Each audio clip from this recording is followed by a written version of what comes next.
आज हिंदी ग्रामर की first class होने जा रही है और फर्स्ट क्लास में आज लोग हम जो टॉपिक करेंगे वो है वर्णमाला। ओके, तो जो वर्णमाला का टॉपिक है एग्जाम के पॉइंट ऑफ व्यू से बहुत ही जरूरी टॉपिक है। यहाँ से जो क्वेश्चन बनते हैं बहुत ही जरूरी क्वेश्चन बनते हैं और हम लोग एक एक चीज बिल्कुल बारीकी से करेंगे, स्टेप बाय स्टेप लेके इनको आगे चलेंगे।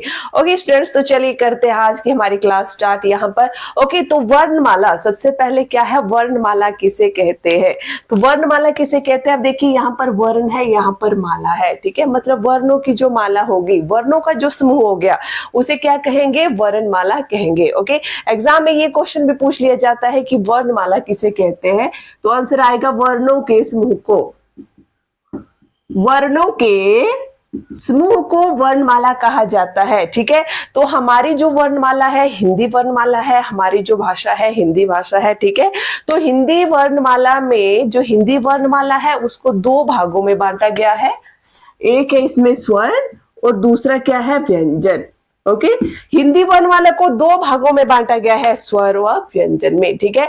ओके, तो चलिए आगे बढ़ते हैं। स्वर क्या है? अ, आ, ई, उ, री, ए, ओ, औ। यहां तक जो स्वर है 11 स्वर है हिंदी वर्णमाला में। ओके, तो यहां पर स्वर का हेडिंग दे देंगे स्वर। स्वर कितने हैं? 11 स्वर है, ठीक है। अब ये जो अंग और अ बच जाते हैं ये क्या होते हैं? इनको अयोगवाह कहा जाता है। ओके, तो यहां पर आप लोग साथ में लिख लेंगे अयोग वाह, क्योंकि क्वेश्चन पूछा जाता है अयोगवाह कौन से वर्ण होते हैं।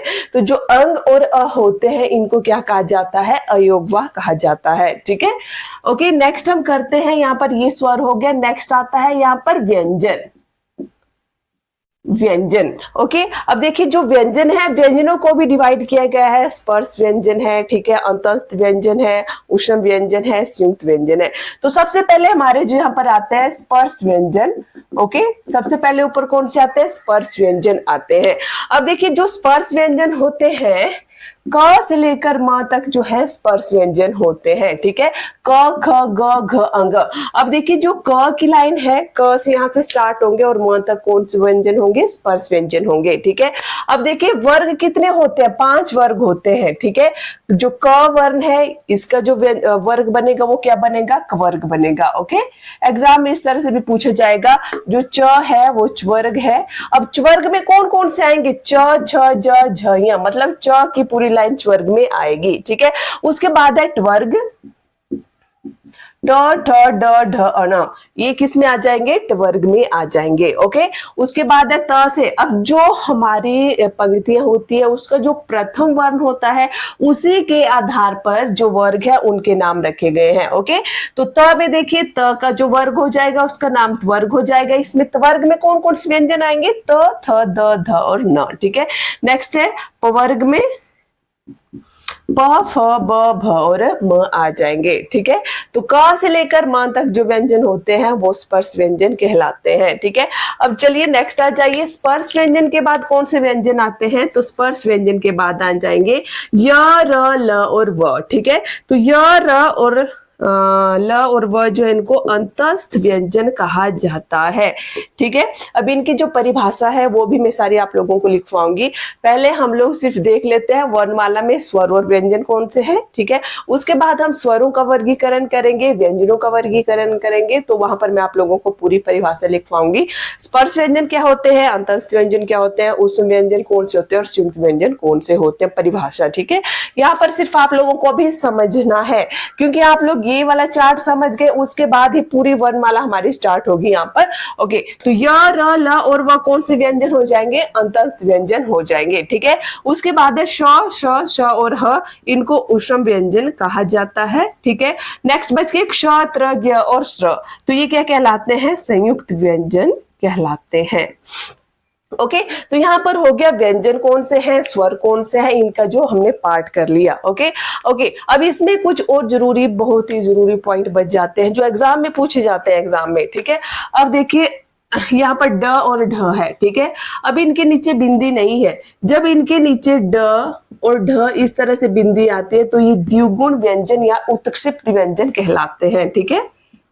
द्विगुण व्यंजन या उत्क्षिप्त व्यंजन उत्क्षिप्त व्यंजन ये कहलाते हैं। ठीक है, अब इनकी गिनती अलग से होती है, इनकी गिनती अलग से होती है जो वर्णमाला होता है। ठीक है, ओके ओके। चलिए अब हम देखेंगे जो हिंदी वर्णमाला में कुल वर्ण कितने हैं, क्योंकि एक क्वेश्चन बहुत बार एग्जाम में पूछा जाता है, हिंदी वर्णमाला में कुल वर्ण कितने हैं।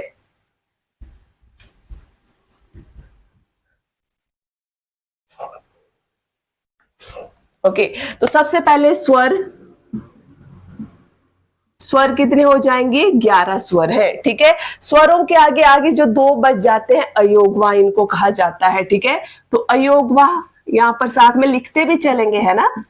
अयोगवा कितने हैं, 2 अयोगवा है। ठीक है, उसके बाद स्पर्श व्यंजन कितने हो जाएंगे, यहां तक स्पर्श व्यंजन है 25। ठीक है, उसके बाद इनको काउंट करके यहां तक नीचे जो व्यंजन बन जाते हैं कुल व्यंजन, वो कितने बन जाते हैं, 33 व्यंजन बन जाते हैं। ठीक है, अब 33 व्यंजन के बाद यहाँ पर ड और ढ है जिनके नीचे बिंदी आ रही थी, द्विगुण व्यंजन जिनको बोलते हैं, द्विगुण या उत्क्षिप्त व्यंजन। ठीक है, चाहे द्विगुण पूछा जाए चाहे उत्क्षिप्त पूछा जाए, आप लोगों को दोनों ही नाम पता होने चाहिए।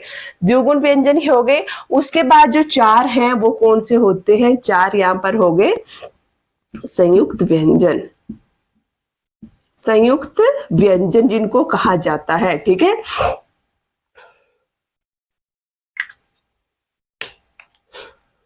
ओके चलिए अब इनको काउंट करते हैं, इनको थोड़ा सा एक साथ अरेंज कर देती हूँ मैं।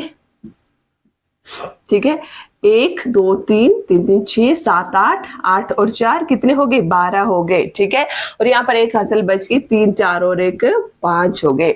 तो हिंदी वर्णमाला में जो कुल वर्ण है वो कितने हैं, 52 हो जाएंगे। ठीक है, अब मैंने यहाँ पर सारा चार्ट आप लोगों को बता दिया, स्वर कितने हैं, अयोगवा कौन से हैं, व्यंजन कितने हैं, द्विगुण कौन से हैं, संयुक्त व्यंजन कौन से हैं और व्यंजन कौन से हैं। ठीक है, तो एग्जाम में जो क्वेश्चन आएंगे आप लोगों को इस वाले चार्ट से यही क्वेश्चन आएंगे। ठीक है, ओके तो यहां तक आप लोगों का पूरा क्लियर हो गया वर्णमाला का। तो नेक्स्ट क्लास में हम लोग कल करेंगे जो यहाँ पर है स्वरों का वर्गीकरण हम लोग करेंगे। ठीक है, ओके तो आज की क्लास को मैं यही एंड कर रही हूँ।